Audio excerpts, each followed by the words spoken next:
more and more during the spring. And I think when they get back from the little break here, he's going to be pretty much full speed. Have you seen enough tape of Eric to know where he'll be at as a player when he gets back? Well, I've seen all the tape there is of him, but no, I don't think it's fair. Number one, and number two, you're coming off a surgery, so let's see how he's doing. Right now, it's too early to tell. What's your experience with players coming off of ACLs? Is it getting easier and easier for players to come back, or are you concerned about Eric coming back off the torn ACL, or just what's been your experiences? Well, you're always concerned. I mean, they had surgery, but I think as time goes on, they just get better and better at every phase of it. The surgery itself, the rehab. We have top-notch rehab people here at the university, and with Mick and the strength and conditioning program. They get back pretty much back to their pre-surgery state. And Coach, the spring that Malik Hooker had is pretty much what you expected out of him, or did he maybe even exceed your expectations? Well, I didn't really have expectations other than what people had told me about him. But working with him was enjoyable. He's a football guy. He loves the game. Studies the game. Made a lot of mistakes, but also did a lot of good things. So we just have to eliminate the mistakes and keep making the good things better. Defense as a whole, what's your biggest concern for the 2016 Buckeyes? Oh, I think just the inexperience. We have guys that haven't played a ton, some that haven't played at all, and plenty talented. It's just they got to go do it now. Maybe what was like a pleasant surprise during spring? Maybe some guys who stepped up, or a position group that maybe was a pleasant surprise, or just anything that coming out of spring you feel better about? Well, I think in the secondary there's a lot of unknowns, and I think that overall, both at safety and corner, some guys have stepped up, and really all that does is give them a chance to put them in position to have a chance. Had they not had good springs, then you'd sit there and really be concerned. They had good springs. That's not the season. So we'll see how they, training camp is so much different. You're doing it every day. It's back-to-back practices. It's day after day after day. Where springtime, you practice a day, then you lift and do some meetings, and then you come out and practice another day. So, I think by having a good spring, a lot of those guys have put themselves in position to really go have a great training camp and get ready for this season. And then on the defensive front, a lot of the young guys that we haven't seen, don't really have a lot of tape on them, got a lot of valuable reps. So now it gives them a chance. It puts them in a position where training camp, if they have a successful training camp, they can be in position to have a successful season.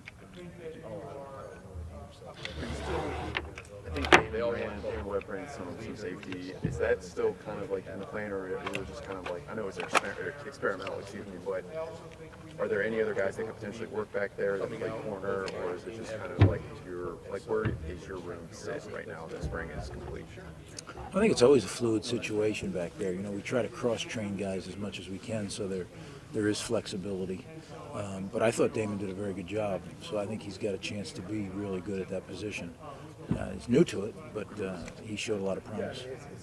Rick, what did you like from the spring game? I'm sure you've been asked this 8 times.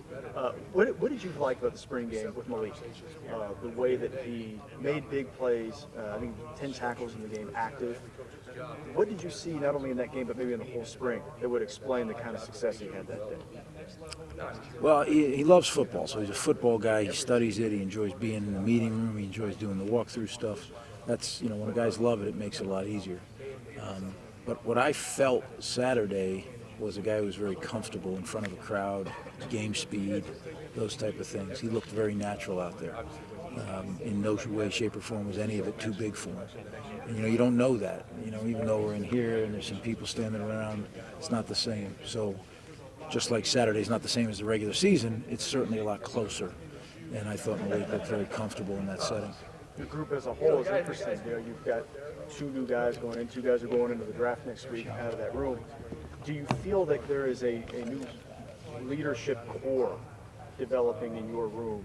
I know it's very quick, it's just one spring, but do you feel like there's a real difference you can feel when you walk in there? Well, there needs to be. Certainly, you mentioned it. We lost 2 guys that have played a lot of football around here. So if we don't have that, we're going to be in big trouble. Has it really clearly defined itself yet? Not totally.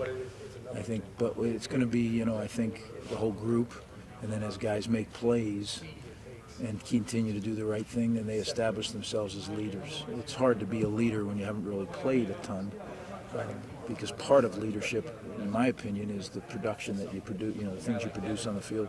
Greg, from the beginning, from the first day of spring till the end, what one player in your room made the biggest move, in your opinion, forward, positive, whatever you want to call it? It maybe got your attention that you weren't paying attention to before, or is more in the mix now than ever? I'm thinking Malik Hooker, but you probably already figured on him anyway. Well, I think that kind of, if you say a guy that, because I didn't even know we were going to have him until practice 3, is Damon Webb. Yeah. Right. So Damon comes in after practice 3, I believe it was after practice 3, and really did a tremendous job of learning the position on the fly while playing it. Which isn't easy. Yeah. And so I thought that was, just by the nature of the timing of it, I had no idea, how he would do, and he did a very good job. You were head coach at Rutgers. I don't know if you remember that, and then head coach at Tampa Bay. What was your reaction to seeing a crowd like that Saturday for a spring game? Oh, it was great. I mean, you talk about a fan base that's passionate about their team. Our fans, there's none better. So it was really, everybody had told me about it, but until you see it. I had not coached in that stadium. 1993 was the last time I coached in that stadium. So it's been a while. Yeah. Yeah.